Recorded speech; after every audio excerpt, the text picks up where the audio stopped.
পেশাগত দায়িত্ব পালন করবেন, আল্লাহ ছাড়া আর কাউকে ভয় করার প্রয়োজন হবে না। আমরা সেই বাংলাদেশটি দেখতে চাই। এই বাংলাদেশটা কি মায়েদের জন্য, বোনেদের জন্য আপনারাও চান? আমরা শিশুর জন্য সেই বাংলাদেশ চাই।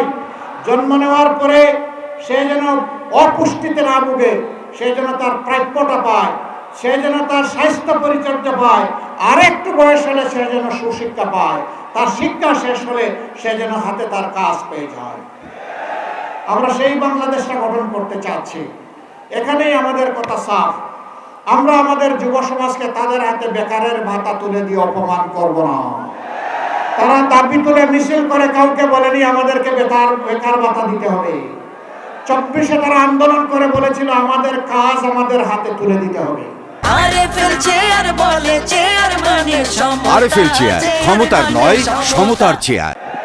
আমরা কথা দিচ্ছি, আমরা সেই শিক্ষাটাই আমাদের সন্তানদেরকে দান করব। শিক্ষার পাঠ শেষ হওয়ার সাথে সাথে তাদের যোগ্যতা অনুযায়ী তাদের হাতে কাজ চলে যাবে ইনশাআল্লাহ।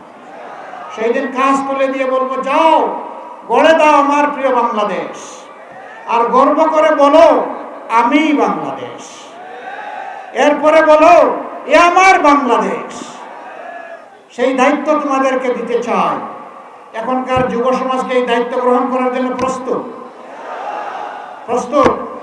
দেখি যুবকরা হাত তুলেন, দেখি 2 হাত, বাকি যায় নাই। তা আমি কেন বাকি যাব? আমার হাত আমি তুলে দিলাম, আমিও যুব সমাজের সাথে সামিল হয়ে গেলাম।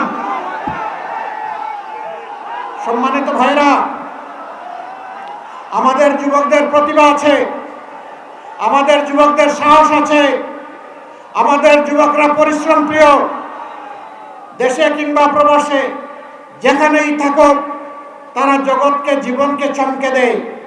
শুধুমাত্র তাদেরকে যথাযথ পৃষ্ঠপোষকতা, সুশিক্ষা এবং প্রশিক্ষণের অভাবে আমাদের যুবকরা যেভাবে এই বাংলাদেশকে সোনার দেশ হিসাবে গড়ে দিতে পারত, সেই সুযোগ আমরা তাদেরকে দেই নাই। আমরা ওই সুযোগ নিশ্চিত করব ইনশাআল্লাহ। শিশুরা 5 বছর বয়স পর্যন্ত সম্পূর্ণ বিনামূল্যে সরকারি পৃষ্ঠপোষকতায় তারা পূর্ণ চিকিৎসা পাবে ইনশাআল্লাহ।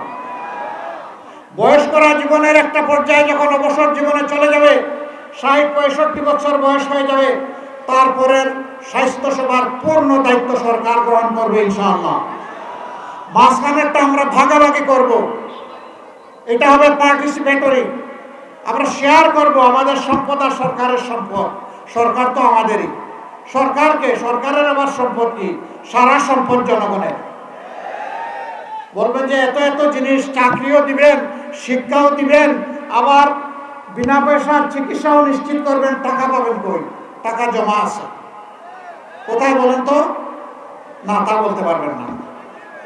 এই টাকা জমা আসে চোররা, লুটেরারা, ব্যাংক ডাকাতরা, শেয়ার মার্কেট লুণ্ঠনকারীরা।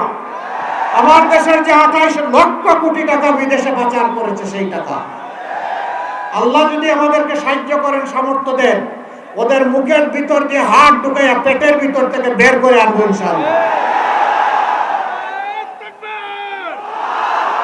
এবং সেই টাকা রাষ্ট্রীয় কোষাগারে জমা হবে ইনসাফের ভিত্তিতে। যে এলাকা যতটা বঞ্চিত, আগে উন্নয়ন কর্মকাণ্ড চলে যাবে ওই এলাকায়। কোনো মামু খালু দেখা হবে না, লাল নীল টেলিফোন বুঝি না, প্রেসিডেন্ট প্রধানমন্ত্রীও বুঝি না। যার যেটা পাওনা তাকে সেটা দিতে হবে। আমরা সমাজে এমন ন্যায় বিচার দেখার পক্ষে, যে বিচার এক একজনের জন্য এক এক রকম হবে না।